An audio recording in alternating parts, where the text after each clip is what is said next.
Hello, everyone. Thank you so much for joining us today. This is Allison Schaaff with SmashFly, and I'm so excited to welcome you to Ramping Up Personalization, How to Scale Unique Candidate Experiences. I'm really excited to dive right into our content, but before we get started, just a couple housekeeping items to walk through. Audio is currently streaming over the web, and all attendees are on mute to avoid background noise. We also have the call-in number available in the Q&A box if you need it. Speaking of which, if you have any questions, we invite you to use that Q&A box in the lower left-hand corner of your screen. Feel free to submit any questions for our presenters throughout the content. We'll be saving about 10 minutes at the end for Q&A, so we'll try to address all your questions then. And finally, we will be recording this presentation, and you'll receive the slide deck and recording as a follow-up. And then last but not least, you'll see in the lower right-hand corner of my slide here, we've got this little hashtag RMGetsPersonal. We'll be live tweeting during this presentation at SmashFly. So we'd love to invite you to kind of get in on the action, join the conversation. If you have any insights, questions, hopes, dreams, share them with us on the web. We'll be tweeting along. So excited to have our speakers today. We've got a great group, if I do say so myself. Dan, hi. Would you like to introduce yourself? Hi, everyone. My name is Dan Sines, and I'm the CEO and co-founder at Traitify. My background initially comes from the design world, but I'm deeply passionate about personalizing the candidate experience and really excited to talk about that more today with all of you. Excellent. Shaunda, can you give us a little introduction as well?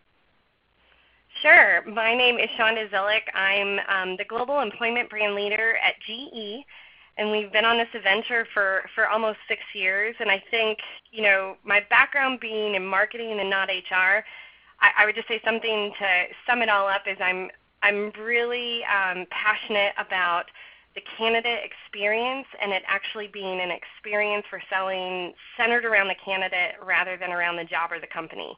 And I'm sure we'll talk more about that kind of thing today. Absolutely.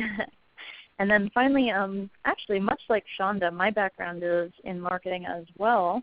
I'm our marketing operations manager here at SmashFly, and I'm not sure if any of you are SmashFly webinar frequenters, but you often might have heard me host webinars. This is actually my first time as a speaker, so I'm really excited. Thank you for joining us today for my webinar debut. I work on our marketing automation and demand generation strategies here at SmashFly, both of which actually translate really well to recruitment marketing. So I'm hoping to use my marketing knowledge today to kind of help you personalize and automate some talent acquisition processes. So without further ado, I guess let's jump in. So first, let's talk personalization, ostensibly why you guys all joined today. Personalization is becoming a hallmark of modern experiences, especially digital ones. Think Netflix recommending shows you'd enjoy based on your viewing history, or Amazon recommending gardening gloves to go with the potting soil that's already in your cart. We've kind of come to expect these sort of experiences, and so have today's candidates. I mean, after all, why shouldn't a job search be as tailored and convenient as shopping on Amazon? Think of how amazing it would be if every touch point a candidate had with your employer brand was timely, relevant, and valuable to them. Unfortunately, in marketing and in talent acquisition, similarly, most of the time, our budgets do not look like Amazon's budget. So for us, implementing personalization can feel like a bit of a challenge. We really put together this webinar because, personalization is important, and we think that putting it into action is easier than you think if you've got the right strategy and the right tools. So let's look at the stats. What's the danger of not personalizing the candidate experience?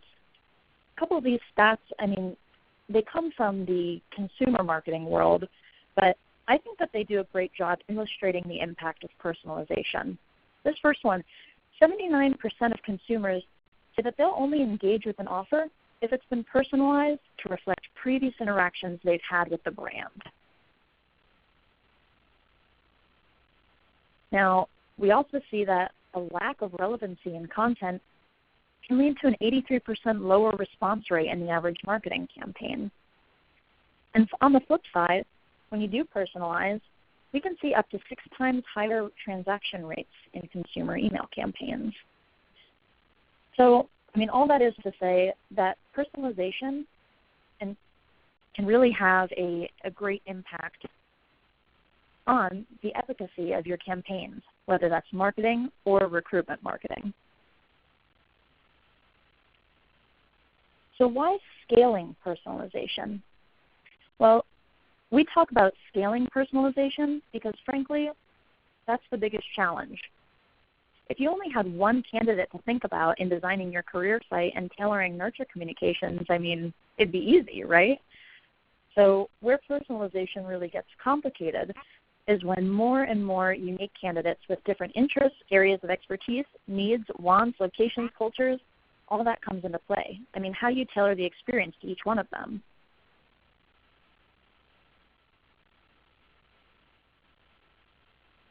So before we dive into how to scale unique candidate experiences, and hear an amazing example from Shaunda at GE of how she's using personalization to drive big results for the talent acquisition team over there, I thought we'd take a look at some of the no's, kind of the what not to do. So first, don't funnel all your candidates into one big unsegmented black hole, never to be heard of from again. Shockingly enough, 33%, so 1/3 of the Fortune 500, never send an email to their talent networks after that confirmation email. You sign up and they promise, we'll send you relevant content about what it's like to work for us, and nothing. What a disappointment, right? Now, here's another one. Don't give everyone the same bad experience. Only one call to action, apply, irrelevant job alerts, applications that never receive a response, no meaningful connection built with your brand. That's what a bad experience looks like, and that's just not what you want to be giving your candidates. From our independent research that SmashFly did recently with Fortune 500 talent networks, we found that more than half of the Fortune 500 will send all of their jobs to their entire talent network, regardless of indicated interests. So we actually signed up for some Fortune 500 talent networks and indicated an interest in marketing, just as an example. And sometimes we would get back recommended jobs like late-night forklift operator. That's not the next step I want to take to further my marketing career. So it's interesting. That personalized experience can be so important in providing context and showing candidates that you're really listening to what they're saying to you. And then finally, this one's worded a little confusingly, but I think it stands. Don't not even try. One of the biggest problems is that I think many talent acquisition teams aren't even thinking about this stuff yet. Or if they are, they aren't really being given the resources to make a personalized and frictionless brand-first candidate experience a reality. Believe me when I say there is a business case to be made here. And we'll get into it soon, and we will be sharing the recordings and the slides with you so you can share them with your team. So now that you've heard the no's, let's get into the yeses. How do you create and scale unique candidate experiences? Or, better question, how do you even get started? I'd like to cover 3 tactics that are kind of practical ways to start personalizing today. They kind of come from my marketing automation background, so hopefully these are things that you can apply in your recruitment marketing strategy. The first one is segment your database. Whether you have a CRM or just an ATS or wherever your candidates go, they're hopefully going into some central repository. And as much as every candidate is a unique individual with unique skills, desires, and personalities, for the talent acquisition, and recruiting folks on the call, I mean, after sifting through hundreds of profiles, or maybe even just tens, you start to see some trends, right? So that's why, especially for those just kicking off their personalization journey, bucketing people is your best friend. In marketing, we call this segmentation. That's grouping prospects together into segments based on a common characteristic. Some popular ways to segment would include by job family, by experience level, by persona, or by location. So, whether you want to segment the people in your database by what time zone, so you can email them at the right time of day, or segment by entry level, mid-career, senior leadership, so you can get the right message to the right folks. There's a lot of different ways to do it. And some people get very fancy and use, all of the above or some combination. I recommend starting simple and then building out more segments as you need them, so that, maybe today you want to just message by job family, just the sales, engineering, finance, different breakdown. But in the future, maybe you are going to need a segment that's engineers from Phoenix, Arizona, who have 3+ years of experience, So in my opinion, too, especially if you want to get a little bit more fancy with it, the best way to build out your segments is by using workflows or automation rules. If you have a CRM, any of the more advanced CRM tools on the market should have this. And if you're evaluating any kind of CRM or ATS plus CRM kind of technology now, be sure to ask about their intelligent automation capabilities, because this is like a really cool way to use that. So you can simply build out workflows that continuously add people to your segments based on specific criteria. So if someone signs up for your talent network with, indicating an engineering interest, you can automatically add them right to your engineering segment and message to them appropriately. You don't need to have a CRM or any kind of technology to do this. You can always do it manually, but trust me, I've been there and it is not as fun. So let's move on to our next tactic. This is number 2 out of the 3. What do you do with your segments once you have them? Well, in addition to organizing your database and making it easier to navigate and a better sourcing tool, and being able to use these various segments to monitor the health of your talent pipelines, the most important thing that you get out of segmentation is that it allows you to target your messaging. And that's one of the most important building blocks in creating a personalized candidate experience. So we often refer to using email communications to market to prospects or candidates over time as nurture. And now that you've got these distinct segments, you can message to them in different ways. You can send relevant content like a campaign targeting students that's filled with tips for post-grad life, but also, conveniently, internship opportunities with your company. For experienced professionals, you might send a monthly newsletter with the latest industry news and resources for continuing to move their career forward. Another simple method is just to use variable tags like first name. It's simple, but it helps even bulk emails seem a little bit more one-to-one. I did mention workflows before. These can actually also be used to put together trigger-based nurture campaigns. So let's say someone comes to your career site and they download content about steps taken to improve diversity at your organization. Maybe you automatically send them a 3-week, 3-email nurture track about how your org is taking strides towards better representation in the workplace. You can even connect automation to where a candidate is in the process. For example, actually for our own, sort of internal company recruiting, SmashFly actually sends reminders to those who have started but not completed an application within a 72-hour window. Fun fact, that's actually why I got my job at SmashFly. I got distracted, filling out the application, an email popped up or whatever, and I didn't get back to it. And actually our research shows that this happens to about 74% of people who start an application. I don't know if it's just, they've got multiple tabs open or what, and then, a day or two later, I received an email that said, hey, we noticed you started an application. We're really excited to get to know you. We'd love for you to finish filling out that profile so we can see if you're a fit. And I was like, oh my gosh, what a nice personalized touch. They really want to get to know me. Wow.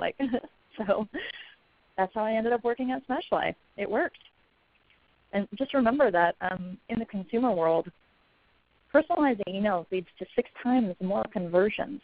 So get targeted with your audience, message, and timing to drive more successful and personalized nurture campaigns. And then the last kind of practical tactic I'll give you before we jump into the real-world story with GE is personalizing your career site content. It sounds a little bit, for those of us like me who I'm not super good with coding, or I'm not really much of like a webmaster, it can sound a little bit scary and intimidating. But actually, if you've got the right technology, you can do something really neat with your career site. SmashFly actually can help you tailor career site content to the person viewing it. And there are a couple different tools that can help you do this. Even LinkedIn actually will help you personalize what people see when they go to your LinkedIn page. So this is actually something that's becoming more widespread as people get more into sort of these behind-the-scenes intelligent automation and artificial intelligence. So, but they are things too that it's not just for people with CRMs. These are things that you can kind of do, cobble together on the back end too. So don't just tune out because you don't have, the fancy technology. The real first step, and this is kind of table stakes at this point, the real first step is having a call to action on your career site other than apply. So you can gather information on your audience without coercing them straight into an application. We're not trying to propose to someone on the first date here. We're giving them a chance to learn more about your organization before they say, I do. And a talent network form is perfect for this. And you can even customize the fields included to gather the information that's most interesting to you. Maybe about, what's the candidate's interest, what is their career, experience level, what's their location, and more. And in turn, this information allows your workflows to automatically add them to the correct segments we talked about before, and then you can, use automation to nurture them appropriately. So the way this can work, once you have these forms set up to kind of gather information on the candidate and cookie their browser, say someone on your talent network form indicates an interest in engineering. Suddenly your career site knows now to serve them job recommendations in engineering, and it can show them employee testimonials and other career site content that's tailored towards engineers. So to sum up, segmentation, nurture, personalized content, this is the foundation for some awesomely personalized candidate experiences. And one company that we know is running some pretty unique campaigns around personalization is GE. So we have Shaunda here to tell us the story of how she created an awesome experience for her talent network with the help of SmashFly and Traitify. So Dan and Shaunda, I'll turn it over to you.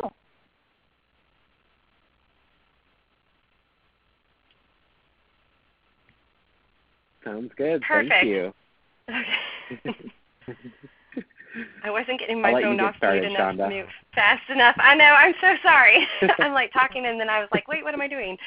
Well, thanks everybody for being on the call today, and some great points already made with the way that things can be personalized, and I really got to tell you, and with the next slide, starting with 1 million leads, just to be completely transparent about where this project all started. I was one of those 33% of Fortune 500 companies that was creating a black hole. Yes, I'm going to admit it. So Allison mentioned that before about how 33% of Fortune 500 companies are creating this black hole with their CRM or their ATS. And unfortunately, and being completely transparent, because you guys know that's how I am, I feel like we were doing that. We were gathering these amazing passive leads in our talent community, and we weren't doing a great job at putting together those campaigns to reach back out to them. And so one night, and just to kind of start with the problem of these million leads being in there, and I'm really stressing out over the fact that we haven't gotten back in touch with these people, at least in the way that I feel we should. One night I was just kind of brainstorming. I think, you do your best thinking when you're like taking a shower or like going for a run, right? I was doing something like that, and it was just this really quick flash in my head where I thought, maybe with it being the beginning of January, we could do something about playing into New Year's resolutions. And we know that the 21st of January is when I think it's something like 2/3 of New Year's resolutions get broken because people just can't keep up with them, right? So maybe that resolution of being able to say, I want to up my career or enhance my career. And so what we did is we totally played into that. But also something else along with it. I think maybe in the gift-giving season of the holidays, my brain was on, wow, we have really not provided a good candidate experience. Whoa, I really just want to give these people something, and just something for them and not us. And we'll talk a lot more about that, about, like I said earlier, revolving around the candidate instead of around the job. So really looked into, what could we deliver for them? What could we give them that's about them and not about us? And I'm always a big proponent of the fact that candidates or leads know themselves better than they know our companies, which is a good thing. And we don't really think about that very often. We're a lot of times saying, here's what our company does, and you got to figure out how you fit in.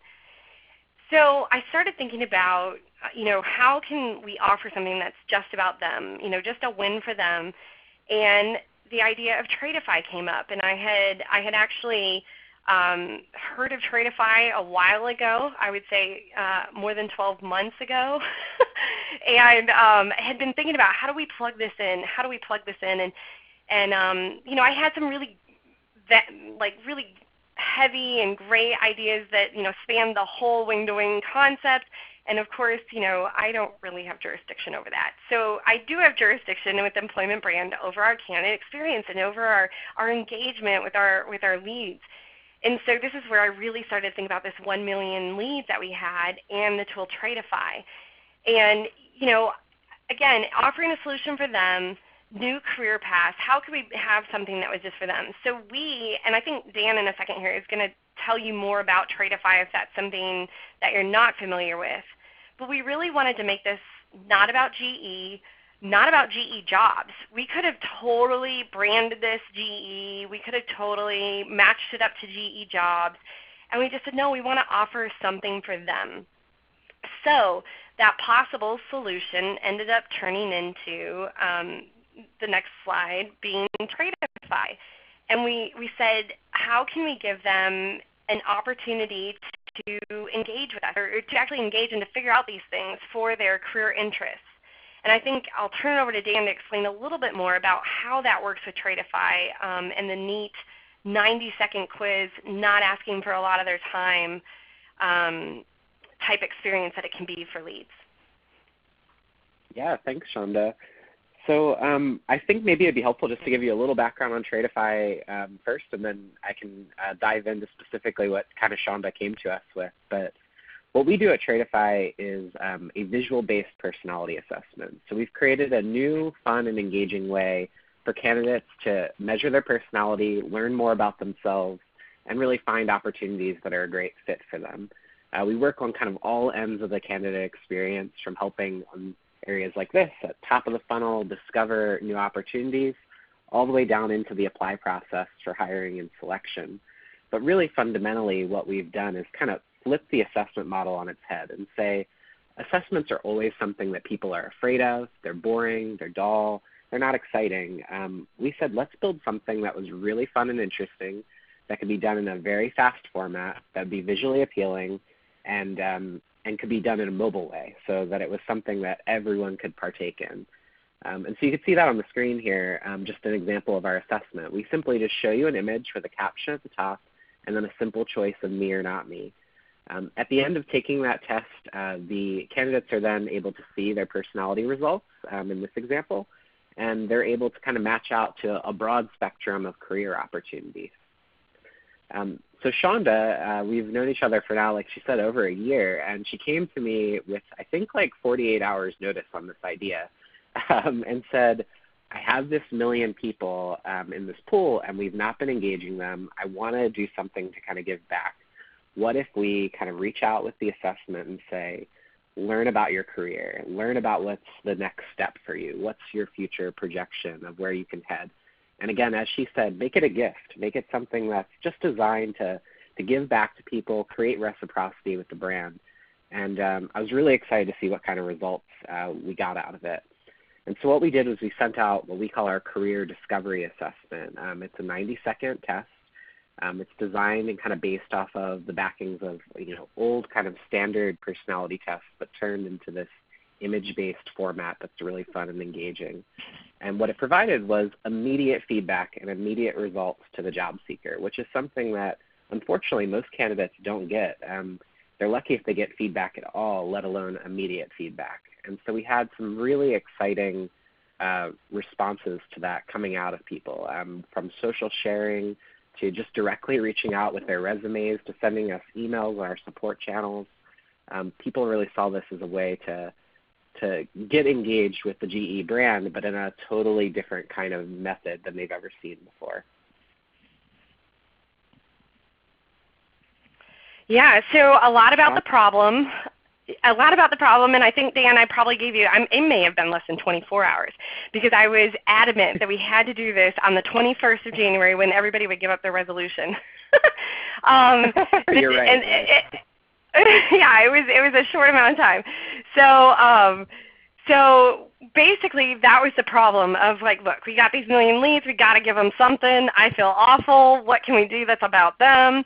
And really looking at it, I guess, really simplified as just something for them. And the results have literally been the gift that keeps on giving for them and us, I would say, stuff that I had never even thought of before we ran it. So the campaign, you can see on your screen there, obviously these results were pretty cool. 3 times the average email open rate and 10 times the average click-through rate. When I have a background in marketing and I'm looking at these numbers, like look at that. Over 2/3 opened the email that I sent them. I have never even heard of such a thing in marketing, like not even close. I'm not sure, what the in-mail open rate is, but I'm pretty sure it's not that.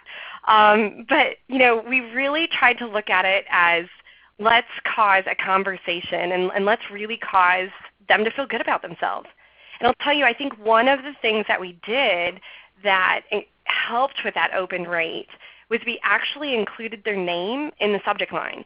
We said, hey, and I think it was actually revolving around purpose. Again, something, that emotional connection. If you guys have heard me speak before, that's a big thing for me, is causing that emotional connection with the candidate. So it was, Jessica, and I don't know if we've got a screenshot in the pitch today, but maybe we can send that out as part of the follow-up. But Jessica, did you ever think your career could actually fulfill your purpose? And that was enough to grab attention, and again, to get 2/3 open rate, and then 10 times the average click-through rate. The email was short and sweet, something you could read on your mobile. We'll talk about some of those stats in a second. But it also, again, referred to them by name. It called out maybe some emotional things that you're thinking about when you're looking into bettering your career, and it met them where they are. And I can't reiterate that enough. We met them where they are, and we need to be constantly thinking that way with candidates these days. So the engagement was amazing, as you can see there, but also I would even say the conversation was amazing. We looked out on social and we saw, and again, this is one of those gifts that keeps on giving. I really didn't think anything about social engagement. I was just like, oh, let's give them something. And we saw huge upticks on our social networks. Not to mention just the engagement there, but then like I already said, the conversation. And you can see some of those example tweets and posts over there, and I'm sure Dan will want to chime in a little bit on this. But because he saw a lot from his side, I saw a lot from my side, where people were just totally excited about this. And it was, wow, you actually care about me, or wow, I've really been struggling with what direction I should go in. This is so cool you guys did this. It wasn't about, what job can you match me up to or anything like that. It was actually really helping people with, again, as we introduced ourselves at the beginning, I think you'll understand both Dan and I are very passionate about that. But Dan, I'm sure you have more about that as well. Sure, yeah. I think one of the exciting things to me that was happening with this is we actually reached 190 countries in the campaign. So this was totally global. I think there's only like 195, so basically the whole world went across this. And the social reactions were really exciting. We were seeing tweets like you see here.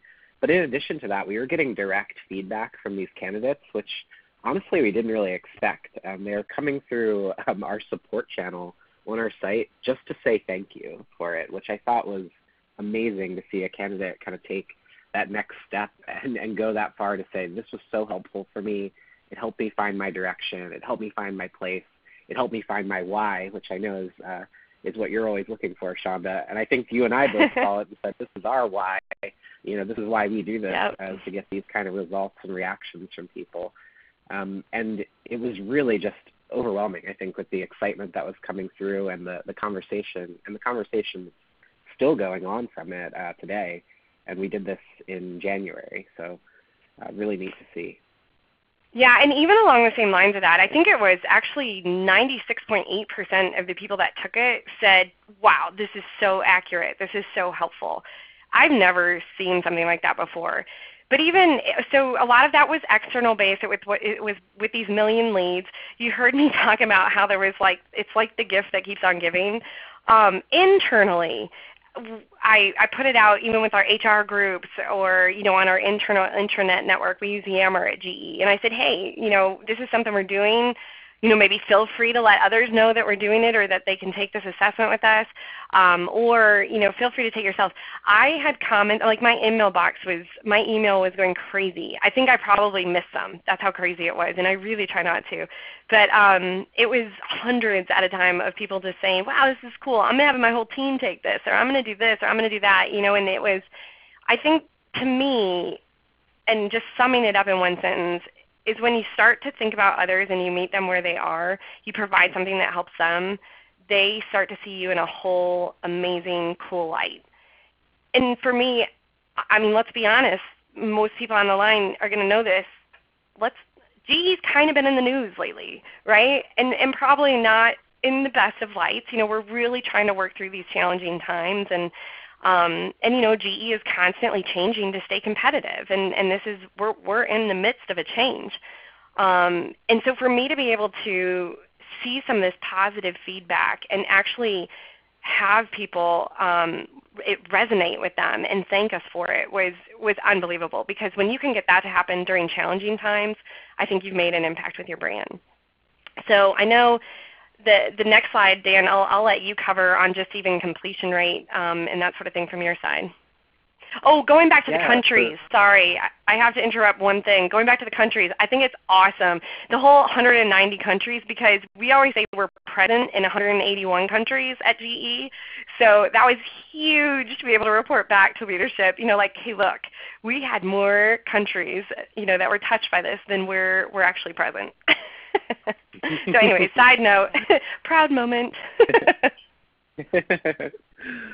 And what you see up here on the screen are just some more of the kind of results we were getting from the campaign. So we actually had over 90,000 people complete assessments from that bunch. And I think what was equally as exciting is the completion rate. So the people who actually started the test, 93% finished it. If any of you are familiar with kind of talent assessments and that kind of world out there, 30 to 40% is kind of industry standard and normal. So voluntary people just choosing to do this were producing 93% in results. And I happened to actually look at this before I got on the call. We have like another 1,500 since we put this graph together. So it's still growing from that and still creating an impact from all the social sharing that's occurring. And then in addition to that, I think the most important kind of metrics, looking at it from the brand perspective, I think maybe Shaunda, you can dive into some of what we saw here. Yeah, again, it goes back to the fact that we really weren't expecting this to be about us. I was really just like, oh man, we got to do something for these million leads. And the reality of it is we didn't have to make it about us, and it totally became about us. You know, 50% increase in career site traffic. I haven't seen that with one other single campaign we've ever done. And I mean, that's, you know, pushing it on people. We purposely in the email did not have a call to action to visit our website or apply to our jobs. We purposely, at the end of the assessment, did not have it match up to GE jobs. That is a functionality that you can do with Traitify. And I think in the future that's something we'll look at. But for this specific, you know, quick hit, personalizing the candidate experience and the lead experience, we really didn't want it to be about us. We wanted it to be about them. But still causing a 50% increase in site traffic and a 25% increase in applications for the week that we actually put the campaign into place. So again, you know, I think this is where I go back to the beginning. This is where I'm very passionate that if we revolve what we're doing around the candidate and we constantly are asking the candidate why, and we're constantly, you know, personalizing and customizing to be able to show what the candidate is actually looking for, this is when we start to see the results that we're actually looking for. And not to only mention that, but we're actually fitting people into our company instead of just guessing, you know. And even on the next slide here about personalization, this is where we start to see the ongoing, and that's what I said, the gift that keeps on giving. I think starting simple, like I said, I started with this one idea of, oh my gosh, we haven't done anything for these people. We got to do something. I always start in crisis mode, I feel like. But luckily, it continues to keep on giving. So now we're seeing things like being able to initiate campaigns based on, you know, the type of person this is or how they filled out their assessments. You heard me mention about even, you know, matching it up to GE jobs. You heard Allison mentioned earlier about, you know, getting sent jobs or not personalizing the career website and sending every job to every candidate. You know, this allows for us to not only, you know, have that one experience that was personalized to them, but to also continue and to create an ongoing personalized experience for these leads, and to be able to honestly have the messaging resonate with who they are and where they're at. You know, you guys know this, I can talk about even my kids this way. Between the two of them, complete opposites in how they learn and even of what grabs them, right, and what hits them. My son is like the biggest visionary ever. And he's got to have something in front of him like that. He's always seeing things in pictures, not in understanding words. You know, well, my daughter is a mess, but I would guess she's probably a little bit of a leader with as stubborn as she is. And so there's going to be other things that resonate with her, right, and that how she learns and what grabs a hold of her attention. And I think you guys can think about this with our candidates. You know, we can't have the same message for every single type of personality or career interest out there. We have to personalize it to them. And I think even going – oh, yeah, sorry. That's okay. If I could just add something on that, I think what was really cool here, and this kind of ties back in the last slide too, is that you didn't come to us and say, personalize this for GE. You came to us and said, personalize this for my candidates. And I think that's a different request than we typically have heard from companies. And it's really exciting to see what the result was. By focusing in on personalizing each candidate's portion of the experience, it completely changed the dynamic here for how to communicate with them. And so now what you're talking about here is that just being the tip of the iceberg, we can kind of drill into that next level and say, you know, we have the data to be able to segment the audience group and actually kind of take into effect those different points that Allison was making earlier about being able to segment based on things like persona. Just now your persona is deeper. You can say, okay, this person's an analyzer. Let's focus in on jobs that are more analytical for them at the company, or the visionary. Let's talk about the big picture of what we're doing here, just tying back to what you're talking about there with your children. We can really get that to that kind of honed in level that you see with, you know, product companies like Netflix or Amazon, but do it in the candidate experience. You bet. Thanks, Dan. And you know, I'm usually definitely known as that person that comes with the request that nobody else asks. And most of the time that's not a good thing. But I guess I'm glad here it was a good thing that it was unique and ended up being good. But, you know, I think even going beyond that and you know, personalizing how we talk to certain personas, it's also personalizing that conversation. And you heard me talk about earlier as the engagement, but also the conversation that it encouraged through social media and everything else. This is where we really start to understand people as humans. There's so much on a resume or even on our LinkedIn profiles that is the what we've done, right? And there's so much about our accomplishments. But when we're able to understand candidates, or so much even when you're reading through a candidate's resume or LinkedIn profile, right?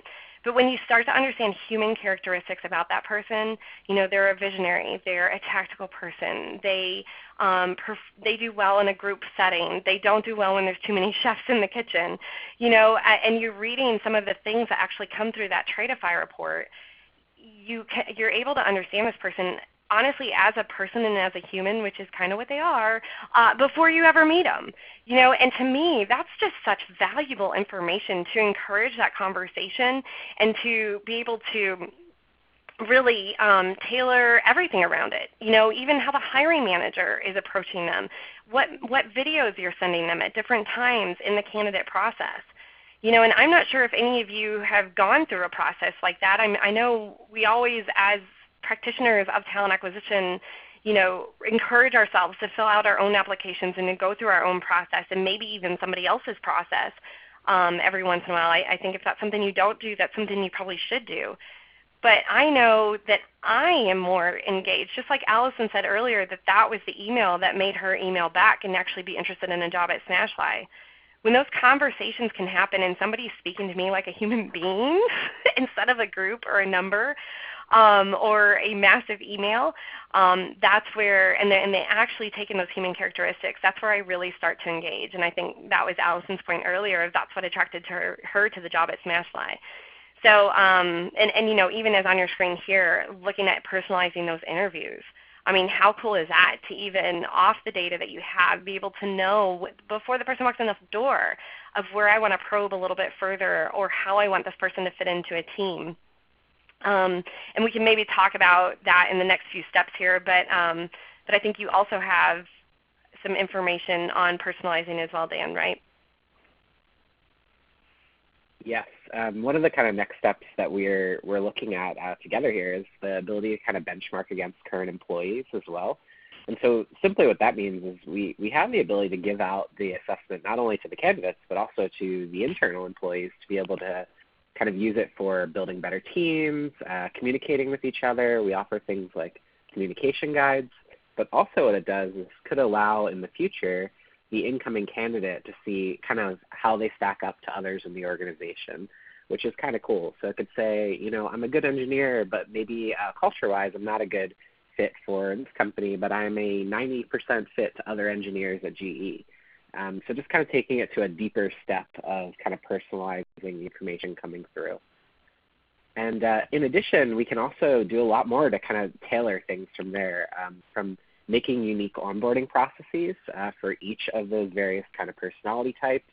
And again, just treating people as people, unique and independently. I think that's so important when it comes to personalization. I think a lot of people kind of confuse personalization and grouping. We're not trying to group or pigeonhole people at all. In fact, we're trying to treat everyone completely uniquely. And that's the kind of access we give with that tailoring of onboarding. And then beyond that, there's some more that can be done, again, internally from using this for learning and development to be able to kind of gain better insight into what kind of education pathways might be there to kind of grow in your role. And then use the same kind of concept of career discovery internally to kind of figure out upward mobility and lateral mobility within the company. I think that's a huge kind of missing area right now, especially in very large companies where you have a great pool of people who already know your brand and are already a part of the company. Why not find out where maybe they're best allocated from a personality perspective and from a culture fit perspective? So there's really just endless different ways that we can go with this from there. But the starting point of kind of gathering the data and really beginning the process gives you access to kind of open the door to just so many different ways. And I think there's a couple more here that Shaunda, maybe you can go over.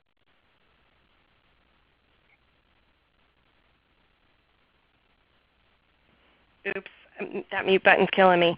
To tie into what you were saying about teams and even networking teams together and fitting into teams, I think of a lot of teams even that I know today, right, where there's maybe 5 visionaries and not enough tactical work getting done. Where we think to ourselves of how we can actually plug in these teams better and have them working well together. And then along with that, if you look at anything about the future of work, and the top attributes that will be needed and are needed, honestly, today, when we talk about the fact that, robots can do repetitive things, it's human characteristics that are needed. It's coaching, it's caring, it's connecting. Those are actually the 3 top traits that the Center for Future of Work actually says are the top needed traits in the workforce tomorrow. And this is how we actually are able to gain vision to that and be able to fit people into those types of traits. I know even Google has said recently in a study that posted out on the Washington Post, I think it posted out last December, about top traits needed are good coach, communication, listening well, possessing insights to others, having empathy, being a critical thinker. There were a couple other ones too, but a lot of those traits weren't the skills we think of every day. They were more the human characteristics and the human traits that are needed in our workforce. And I even think of GE, we have our GE beliefs. And I think, wow, if we would have made this about GE, we probably would have tied it into the GE beliefs just to see how people fell into those and working at GE. But I think, again, we weren't trying to make it about GE. We were trying to make it about the candidate. But when we start talking about internal movement or internal teams and how they plug together, I know all of us have beliefs or those values that we stand by as a company. And I think this is where we tie some of those things in. So again, just bringing it back to having it be that human personalization,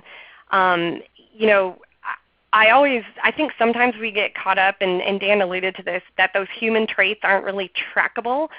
There's not really data behind them, and I think this is huge, powerful data that's behind them that, again, allows us to understand individuals, like it says on there, to really be able to connect with these job seekers where they need to be connected with. And honestly, the other thing, and I'm sorry, I get real passionate about this, but the other thing that allows for is confidence. I mean, how many people have started a job and you're thinking to yourself, well, I'm not even sure if I can do this job. I know my boss isn't sure I can do this job, but I'm going to give it a try, and hopefully it works out. Hopefully I still have a job in a week or a year. When we have that kind of data behind things, and it says, not only do I qualify for this job and I have all the hard skills for it, but I also have all the humanistic skills for it and the actual personal skills for it and the character or career interests for it. When I have all those things that are lining up as well, I mean, I not only walk into this job with confidence, but I also walk into it loving it because it was meant for me and it's where I fit. And not to mention the side effect of that is my hiring manager is looking at all these data points and believes in me 100%. So I guess that's just the last tie-in that I'll come up with and when I have time for questions. But for me, that's where it really connects. And again, I always go back to this. You guys, if you've heard me speak before, I look for a day down the road where job and career are seen in a completely positive light, where my kids, is part of their purpose of life. And I really, truly think this is how we get there as companies in looking at things from the candidate's point of view and circling that personalization around the candidate instead of all about companies. Wow, Shaunda, I don't even think we planned to put that beautiful of a bow on this package, but I feel like you just tied everything together in the best way possible. I get into it, man. I feel like I've never been a preacher, but I think I might be able to do that. Yeah, you certainly bring the passion. I love it. This is perfect timing because we did get a couple questions. So everybody on the phone, if you haven't submitted your question, now's the time, kind of last call for questions. For Dan, for Shaunda, for all 3 of us, just pop it in that little Q&A box in the lower left-hand corner. So I'll just try to run through a couple of the questions we've gotten. So Shaunda, for the campaign you were talking about, were candidates successful in applying to the right role? And do you have stats on how many were hired according to this engagement approach?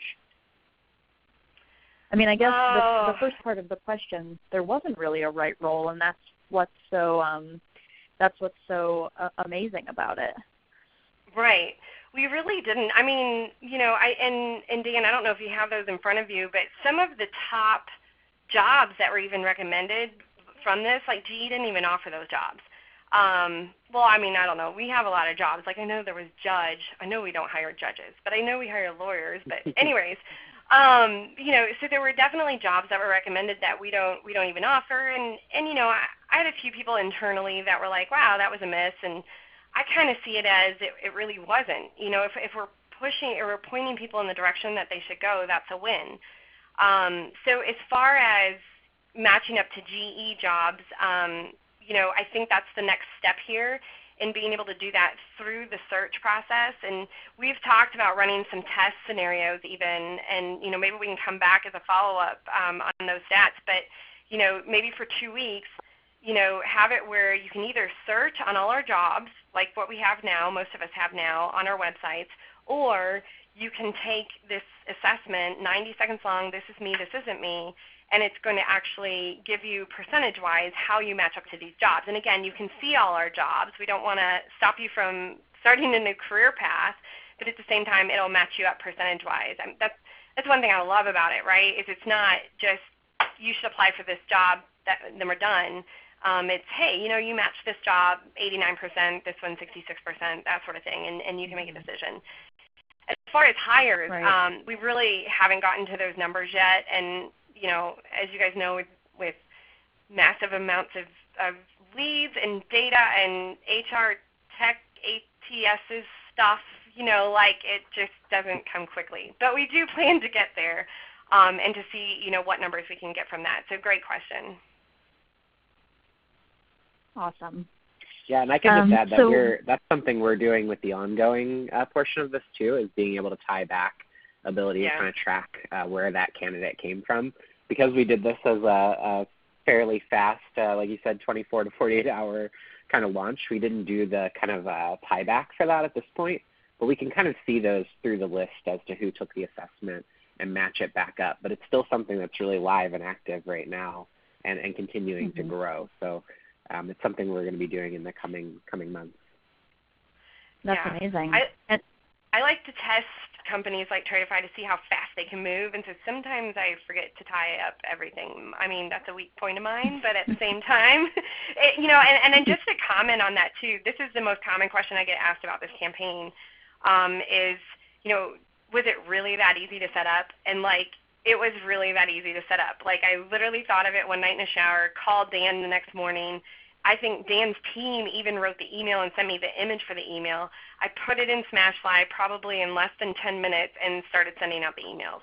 So it was really that easy. That's awesome.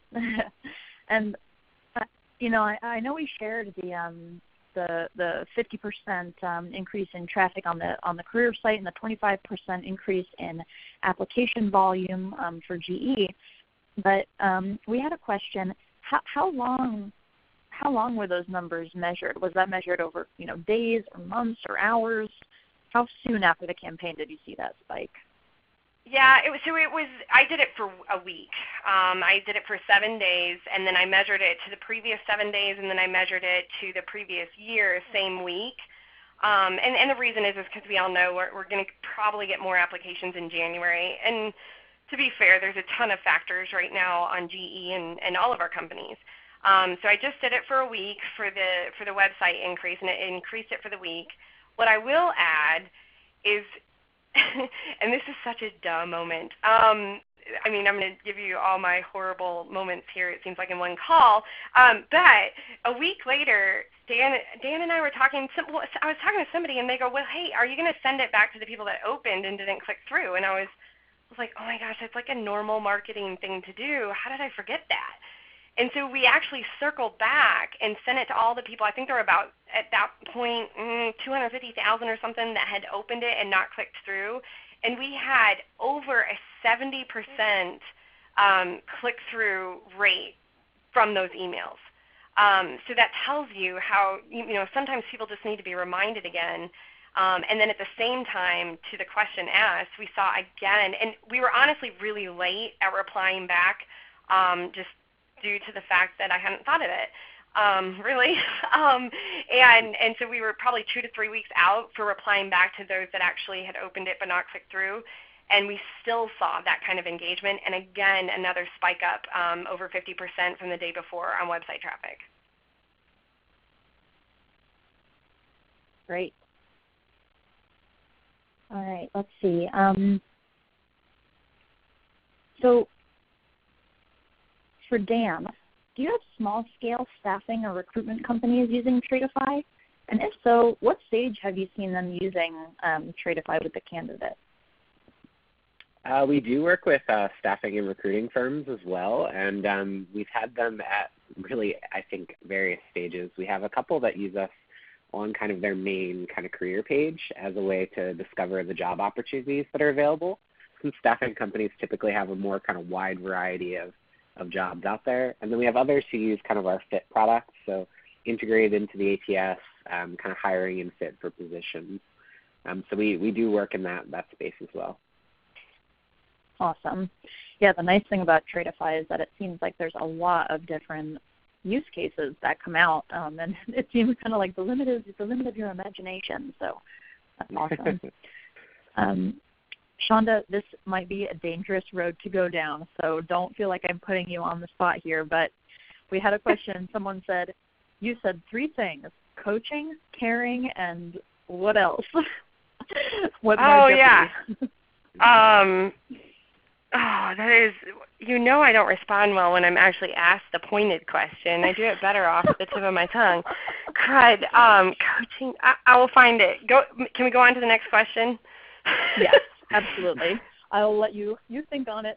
Yeah, I knew that might happen. It's hard to kind of remember, like, when you're in the flow, it's kind of hard to go back. So we have a question about, how much do you focus on career site personalization, that might be based on someone's profile or cookies or their browsing session, or versus, the other kinds of personalization? What's the balance there? How do you find the right kind of balance? And actually, I think I can offer a few points on this one. I would say that career site personalization, while it is an awesome place to aspire to, it's not the most realistic immediate step for a lot of recruiting organizations. I think that might be future state for those of us without the huge budget, or without like the kind of buy-in from leadership to really invest in the candidate experience. I've tried to include some stats here in the deck so that you can hopefully use it to garner some buy-in from your leadership. If you're having trouble making the case for, hey, we really need to invest in our career site, or like, hey, I really need like the right technology or the right partner to help me flesh out this candidate experience and a better recruiting model for us, hopefully that will help. But I would say that the right place to start, if you're not personalizing already, would probably be with that having an alternate call to action other than apply.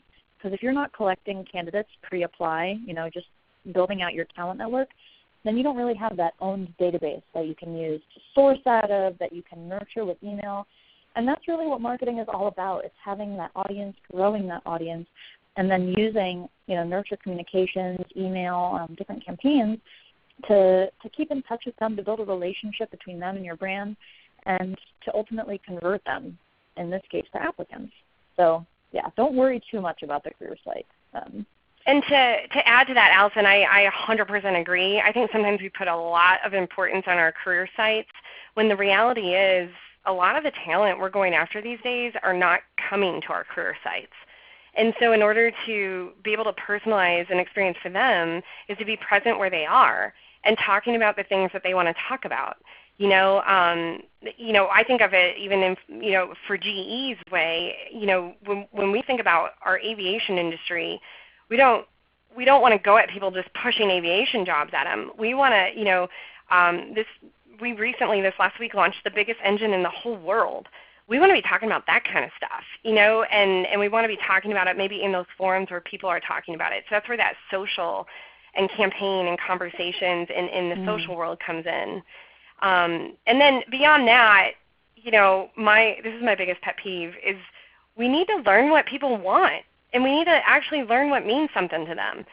Like I constantly, a lot of us are working on, recruiting women in technology, and we think we know what women want, but do we? Or are we just guessing? And again, this is where data can really help us out in discovering that personalization. So I agree with you completely.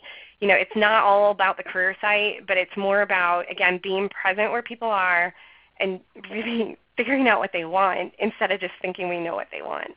And the third C was connecting. I found it. Yes. Coaching, caring, and connecting. And I quick sent it to Dan in an email so he could put it in the chat window. I don't think I have that. Oh, awesome. Yeah. Shout out to Sharon, who actually stuck that in the chat window for us as well. Someone's been taking notes. Gold star for you.